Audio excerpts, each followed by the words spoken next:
que se encontra em 1 Crônicas, capítulo de número 17, versículo 1 até o versículo 4. Só acompanhe a leitura comigo. Davi estava morando no seu palácio. Um dia ele mandou chamar o profeta Natã e disse: veja só, eu estou aqui morando numa casa revestida de madeira de cedro, mas a arca da aliança está guardada numa barraca. Natã respondeu: faça tudo o que quiser, pois Deus está contigo.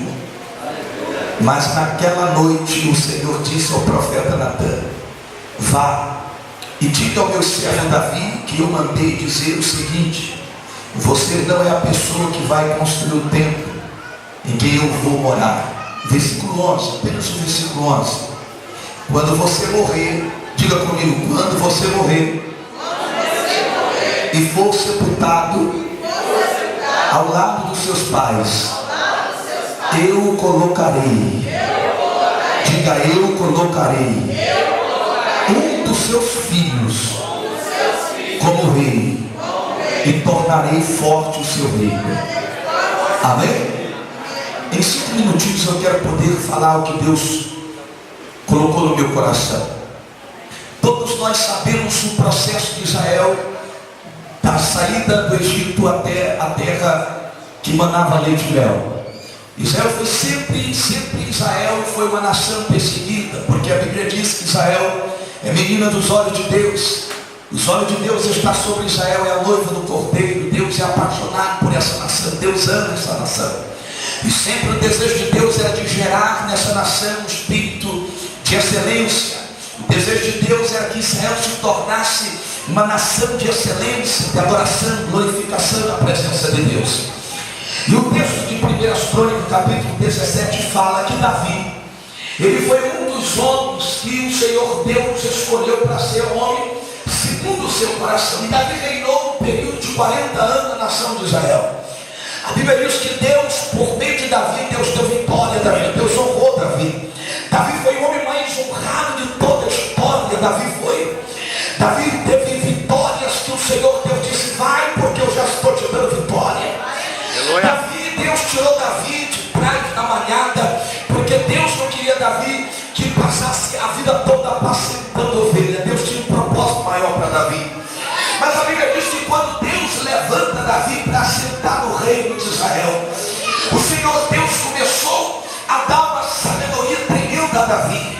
E por meio de Davi, Deus restaurou Israel, quando Davi decidiu trazer a presença de Deus de volta a Israel.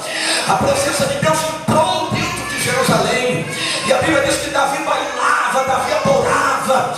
Davi sentiu a presença de Deus ao ponto de tirar suas vestes reais e colocar vestes de servo para poder adorar a Deus Todo-Poderoso. E a Bíblia diz que agora Davi, ele envelhece e ele senta no seu trono e ele começa a olhar o seu palácio e dizer assim: eu estou morando numa casa de excelência. Minha casa é de alvenaria, mas ela é revestida de cedro. O cedro era a madeira mais importante daquela época. Era difícil o cedro plantar em qualquer lugar. Era colocado, era plantado em lugares de excelência. E quando o cedro era cortado, a árvore era cortada, extraída da árvore, a madeira. Essa madeira não era vendida para qualquer pessoa, só as pessoas de posse.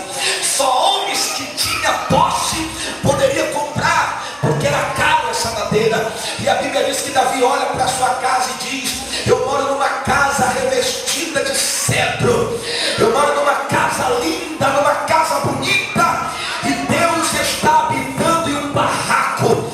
Quando Davi pensa isso, ele chama o profeta Natã e diz: o que eu posso fazer para fazer uma casa para Deus? E o profeta olhou para o Davi e disse: faça tudo quanto tu quer, porque afinal de contas você é o rei. Quem controla tudo, quem comanda tudo, quem dá ordem, quem carimba é você, Davi.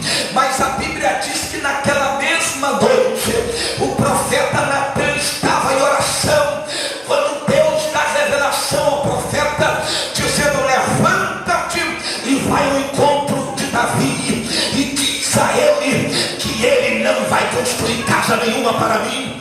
Diz para Davi que eu tirei ele de trás da malhada, eu dei vitória a Israel. Diga para Davi que foi eu que honrei ele. Diga para Davi que foi eu que dei vitória nele. Diga para Davi que tudo que ele tem foi eu que dei. Ele não vai construir, mas um dos seus filhos se levantará e eu colocarei sobre o trono. Eu quero dizer para você nessa noite: Deus é o Deus da próxima geração. O que você não pode fazer nessa geração, Deus vai levantar alguém da tua casa para cumprir a missão que Deus estabeleceu. É tempo de nós entrar em oração na presença de Deus. É tempo de nós cumprir o propósito de Deus. Pastor, Deus ele quer que eu faça algo, mas não está dando certo. Só adore, só glorifique. Vai para a igreja, faça campanha, entra na oração, suba monte, clame, ore e começa a preparar teus filhos. Começa a preparar a tua casa, porque de dentro da tua casa Deus vai levantar profeta para cumprir a palavra. Deus vai levantar homens e mulheres para cumprir a palavra. Quantos vieram aqui a fim de receber uma apoteose de Deus?